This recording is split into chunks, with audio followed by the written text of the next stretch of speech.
नमस्कार, आप देख रहे हैं पहाड़ टीवी और मैं हूं नवल खाली। चलिए बुलेटिन की शुरुआत करते हैं, लेकिन उससे पहले एक नजर हेडलाइंस पर। मानसून अपने चरम पर, प्रदेश में आज भी भारी बारिश का रेड अलर्ट जारी, गौरीकुंड हाईवे हुआ बंद। नेशनल हाईवे 58 पर हुआ बड़ा हादसा, 11 यात्रियों से भरी मैक्स गिरी खाई में, 5 का किया गया रेस्क्यू, 6 लोग हुए लापता। सरकारी जमीन पर अवैध अतिक्रमण अब गैर जमानती अपराध हुआ घोषित, अतिक्रमण पर विभागों की होगी जवाबदेही, धामी बोले जल्द बनेगा एक सख्त कानून। राज्यपाल से मिले मुख्यमंत्री धामी, उत्तराखंड में मंत्रिमंडल विस्तार को लेकर फिर गरमाई राजनीति। अब एक बुरे हादसे की खबर है, जहां जनपद टिहरी में NH 58 ऋषिकेश श्रीनगर में करीब सुबह एक बड़ा हादसा हो गया। इस पर थाना मुनिकीरेती को सूचना प्राप्त हुई कि एक मैक्स जो उत्तराखंड नंबर की है सोनप्रयाग से ऋषिकेश की ओर आ रही थी, जिसमें चालक सहित 11 लोग सवार थे। आपको बता दें कि यहाँ मालाकुंती पुल से होटल आनंद काशी के बीच में राष्ट्रीय राजमार्ग से नीचे गंगा नदी की ओर ये मैक्स गिर गई। मौके पर तत्काल थाना पुलिस SDRF द्वारा नदी से 5 व्यक्तियों को बाहर निकाला गया। वहीं 6 लोगों की तलाश जारी है। आपको बता दें कि रेस्क्यू किए गए यात्रियों ने बताया कि वो सभी लोग अलग अलग स्थानों के रहने वाले हैं और 8 जुलाई को वो सोनप्रयाग से रात 8 बजे एक मैक्स गाड़ी में बैठे थे और सुबह 3 बजे के करीब मालाकुंटी पुल से आगे गुलर की तरफ पहाड़ से अचानक बारिश के कारण पत्थर गिरने लगे और गाड़ी अनियंत्रित हो गई और सीधे नदी में जा गिरी। उत्तराखंड में धामी सरकार के मंत्रिमंडल विस्तार की चर्चाएं एक बार फिर से तेज हो गई हैं। मुख्यमंत्री पुष्कर सिंह धामी ने राज्यपाल लेफ्टिनेंट जनरल गुरमीत सिंह से राजभवन में मुलाकात की। सीएम धामी और राज्यपाल की इस मुलाकात के बाद फिर से मंत्रिमंडल विस्तार को लेकर राजनीति गर्मा गई है, जिसमें सोशल मीडिया पर नए मंत्रियों की लिस्ट भी खूब चर्चा का विषय बनी हुई है। बीजेपी के प्रदेश मीडिया प्रभारी की माने तो मुख्यमंत्री पुष्कर सिंह धामी अपने मंत्रिमंडल में ये विस्तार कर लेना चाहिए। इससे उन्हें सरकार के कामों में और सहयोगी मिल जाएंगे और राज्य की जनता को विकास की योजनाओं का लाभ और तेज गति से मिलने लगेगा। मंत्रिमंडल विस्तार कभी भी हो सकता है। धामी कैबिनेट में मंत्री पद की 4 कुर्सियां खाली हैं। वहीं विपक्ष लगातार मंत्रिमंडल के विस्तार को भाजपा पर हमलावर रहा है।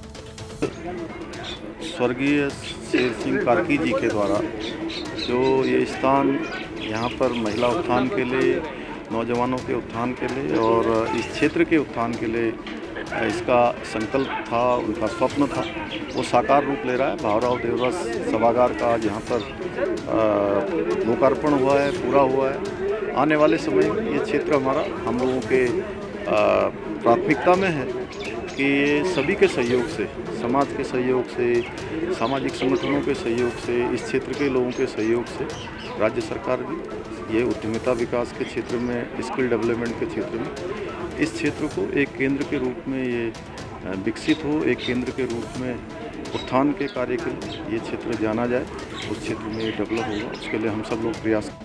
देहरादून समेत ज्यादातर क्षेत्रों में मूसलाधार बारिश का दौर लगातार जारी है। मौसम विज्ञान केंद्र निदेशक विक्रम सिंह के अनुसार प्रदेश में अगले 4 दिन तक बादल छाए रह सकते हैं। ज्यादातर क्षेत्रों में बारिश होने की संभावना है। वहीं कुमाऊं में भारी बारिश को लेकर ऑरेंज अलर्ट जारी किया गया है। अन्य राज्यों में कहीं कहीं तीव्र बौछारें पड़ने की संभावना है। वहीं बारिश के चलते मुख्यमंत्री धामी ने प्रदेश में बारिश का रेड अलर्ट घोषित कर दिया है और सभी से अपनी सुरक्षा को ध्यान में रखते हुए आवश्यक न हो तो यात्रा न करने की अपील की है। किसी भी प्रकार की परिस्थिति से निपटने के लिए प्रशासन को भी रेड अलर्ट मोड पर रहने के निर्देश दिए गए हैं। हमारे यहाँ पर चूँकि मौसम जब भी गड़बड़ होता है तो कई जगह पर भूस्खलन, रोड बंद हो जाना और अधिक वृष्टि के कारण से नदी नाले उफान पर आ जाते हैं। इसको देखते हुए सभी जिलाधिकारियों को, आपदा प्रबंधन विभाग को लगातार अलर्ट रहने के निर्देश दिए गए हैं और साथ ही जो हमारे यात्री हैं, श्रद्धालु हैं, उन सब से भी लगातार हम लोगों का अनुरोध रहेगा कि मौसम की जानकारी ठीक प्रकार से कर लें और मौसम विभाग की जानकारी के अनुसार आगे के अपने प्रोग्राम बनाएं। कांवड़ यात्रा चल रही है, पार्किंग, आवास और जो हमारे ट्रैफिक की व्यवस्था है वहाँ भी काफ़ी जगह पर जल भराव है। उसके बावजूद जो भी व्यवस्थित तरीके से प्रशासन के लोग, पुलिस के लोग, आपदा प्रबंधन के लोग इस काम में लगे हैं। स्वच्छता का भी विशेष ध्यान रखा जा रहा है, जिससे कि 15 तारीख तक कांवड़ जब तक पूरी तरह से यहाँ से चली नहीं जाती है तब तक वहाँ भी विशेष रूप से। इन दिनों भारी बारिश के चलते टमाटर की फसल खराब हो गई है। मैदानी इलाकों से टमाटर उत्तराखंड नहीं पहुंच पा रहे हैं। हिमाचल और उत्तराखंड का टमाटर जो ऋषिकेश में पहुंच रहा है, उसके दाम 100 से 120 रुपए प्रति किलो तक पहुंच गए। महंगे होने की वजह से लोग टमाटर नहीं खरीद पा रहे हैं। इसलिए कृषि उत्पादन मंडी समिति ने मंडी परिसर में 2 रिटेल काउंटर लगाए हैं, जिनमें 50 रुपए से 70 रुपए किलो की दर से लोगों को टमाटर बेचे जा रहे हैं। मंडी समिति अध्यक्ष विनोद कुकरेती ने बताया कि जब तक टमाटर के दाम सामान्य नहीं हो जाते तब तक मंडी परिसर में रिटेल काउंटर से लोगों को सस्ते दामों पर टमाटर बेचे जाएंगे। देखिए, जैसा कि आप जानते हैं कि पूरे भारत में इस टाइम टमाटर और सब्जियों के दाम बढ़े हुए हैं और जिसके कई कारण हैं। जल्दी बारिश की वजह से भी काफ़ी फसल ख़राब हो गई है और पानी आप जानती हैं कि दुश्मन है। फसल जहाँ एक तरफ साथी भी होता है, एक तरफ दुश्मन भी होता है। और बरसात का सीज़न है, ट्रांसपोर्टेशन में भी दिक्कतें हैं। जहाँ जहाँ से हिमाचल से, पहाड़ों से जहाँ से माल आता है वो समय पे नहीं आ पा रहा है। और हमारे यहाँ जैसे बेंगलोर वाला, नासिक वाला टमाटर है, वो भी जगह कांवड़ भी चल रही है, तो इस वजह से भी यहाँ पे कुछ ज़्यादा महंगाई है। तो उस वजह से हमने ये सोचा कि आम जनता को कैसा फ़ायदा पहुँचाया जाए।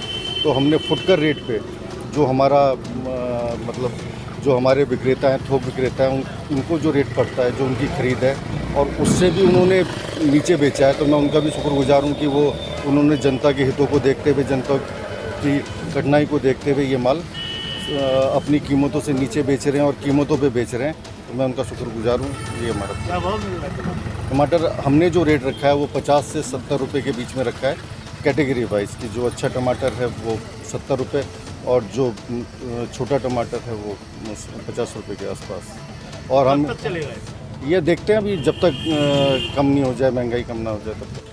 प्रदेश में बारिश का सिलसिला लगातार जारी है। जहां भारी बारिश से जीवन अस्त व्यस्त हो गया है, वहीं उधम सिंह नगर जिले के कासीपुर के मिस्सरवाला गांव में बारिश से तड़के 2 मकान क्षतिग्रस्त हो गए। इस दौरान घर में सो रहे बुजुर्ग दंपति की मलबे के नीचे दबने से मौत हो गई, जबकि उनकी नातिन घायल हो गई। राहत और बचाव टीम ने मलबे में दबे शवों को बाहर निकालकर पोस्टमार्टम के लिए भेज दिया है और घायल बच्ची को सुशीला तिवारी हॉस्पिटल उपचार के लिए भेज दिया है। अब खबर चमोली से है, जहां चमोली जिले के थराली में 7 लोगों के खिलाफ थाना थराली में मुकदमा पंजीकृत किया गया है। मामला अतिक्रमण हटाने को लेकर के था, जहां 4 जुलाई को स्थानीय लोगों की शिकायत पर लोक निर्माण विभाग थराली के अभियंताओं अमीन सहित कर्मचारियों की मौजूदगी के साथ ही पुलिस बल के सहयोग से माल बजवार सड़क पर किए गए आधा दर्जन से अधिक अतिक्रमण तोड़े गए। इसके अगले दिन 5 जुलाई को तुंगेश्वर से कुछ ग्रामीण लोक निर्माण विभाग थराली के कार्यालय पहुंचे और आरोप है कि इस दौरान उन्होंने विभागीय अमीन शिवेंद्र सिंह पवार के साथ अभद्रता करने और गाली गलौज और धमकी दी है। इसकी शिकायत सहायक अभियंता गौरव वर्मा ने अधिशासी अभियंता थराली और उप जिला अधिकारी के साथ ही स्थानीय थाने में भी दी। इसके बाद 7 लोगों के खिलाफ मुकदमा दर्ज कराया गया है।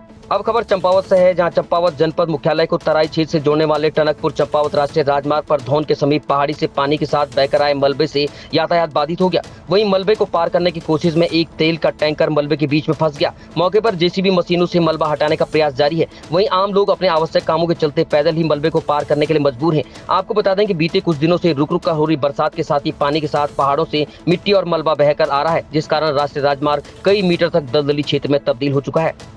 पहाड़ों की रानी मसूरी में लगातार दूसरी बार श्री सनातन धर्म मंदिर द्वारा मधुबन आश्रम ऋषिकेश के सहयोग से भव्य श्री जगन्नाथ रथ यात्रा मसूरी के गुरुद्वारा चौक से पिक्चर पैलेस होते हुए मसूरी के गांधी चौक पहुंची। मसूरी में भारी बारिश होने के बाद भी सैकड़ों की संख्या में महिला, पुरुष और बच्चों द्वारा जगन्नाथ यात्रा में प्रतिभाग किया गया और जमकर भगवान श्री कृष्ण के जयकारे लगाए गए। चारों तरफ भगवान जगन्नाथ के जय घोष से पूरा शहर गूंज रहा था। ऐसा लग रहा था मानो जगन्नाथपुरी तीर्थ स्थल का प्राकट्य यही हो गया हो। इस अवसर पर मधुबन आश्रम ऋषिकेश के परमानंद महाराज ने बताया कि रथ यात्रा में जगन्नाथ जी के दर्शन करने वाले समस्त श्रद्धालु नाचते गाते भजन कीर्तन करते हुए रथ यात्रा का रस्सियों से खींचते हुए नजर आए।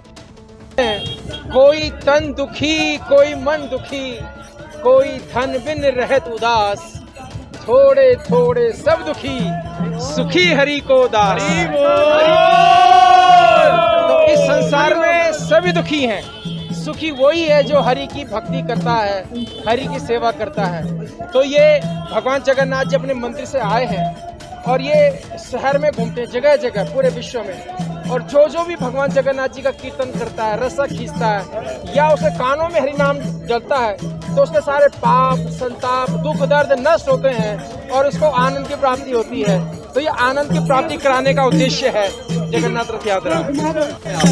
देखिए ये आधी रथ यात्रा पूरी हो चुकी है और इसमें देखो बारिश के बावजूद भी जो है कई 100 लोग जो है इसमें भाग ले रहे हैं और अपने जीवन को सार्थक बना रहे हैं। मधुबन आश्रम ऋषिकेश द्वारा बहुत ही भव्य रूप से जगन्नाथ जी की द्वितीय रथ यात्रा मसूरी में निकाली जा रही है। मसूरी के नागरिकों में, पर्यटकों में, श्रद्धालुओं में बहुत भावना है, आस्था है और हम ये कामना करते हैं इस प्रकार की यात्रा जो पुरी में निकलती है जगन्नाथ जी की, वो मसूरी में निरंतर निकलती रहे। भगवान जगन्नाथ का आशीर्वाद हमें हमेशा मिलता रहे। अब खबर लक्सर से है, जहां लक्सर जीआरपी द्वारा बीती रात देहरादून से दिल्ली जारी मसूरी एक्सप्रेस में दिल्ली की सिमरन चौधरी नाम की रेल यात्री का पर्स और मोबाइल छीनने वाले 2 आरोपी तत्वों को 24 घंटे के भीतर दबोच लिया। दरअसल पीड़िता मसूरी एक्सप्रेस के जरिए हरिद्वार से गाजियाबाद जा रही थी, लेकिन मसूरी एक्सप्रेस के लक्सर रेलवे स्टेशन पहुंचते ही 2 अज्ञात लोगों ने महिला का मोबाइल और पर्स छीन लिया। वहीं जीआरपी द्वारा मुकदमा दर्ज कर थाना अध्यक्ष के नेतृत्व में विशेष टीम गठित कर तत्काल रेल परिसर की किलेबंदी कर तलाशी का अभियान शुरू किया गया। आपको बता दें कि आशीष पुत्र सुखवीर सिंह निवासी मुंडा खेला कला और राहुल पुत्र कैलाश तिवारी निवासी ललितपुर उत्तर प्रदेश पर संदिग्ध नजर रखते हुए उन्हें धर दबोच लिया गया, जिसके बाद माल की बरामदगी कर अभियुक्तों को हवालात भेज दिए गए।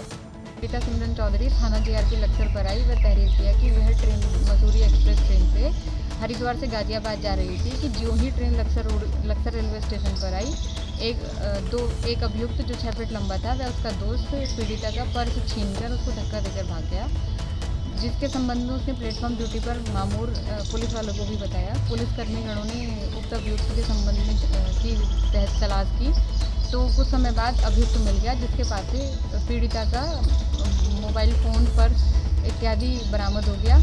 पीड़िता ने उक्त सामान की तस्दीक कर लिया और बताया कि यही मेरा फ़ोन है और वह सामान है जो अभियुक्तगण उसके पास से छीन कर ले गए थे। उक्त के संबंध में अभियुक्त पंजीकृत कर अभियुक्तगणों को माननीय न्यायालय के समक्ष प्रस्तुत किया गया। अभी तक की खबरों में बस इतना ही। आगे की खबरों के लिए देखते रहिए पहाड़ टीवी। तब तक के लिए नमस्कार।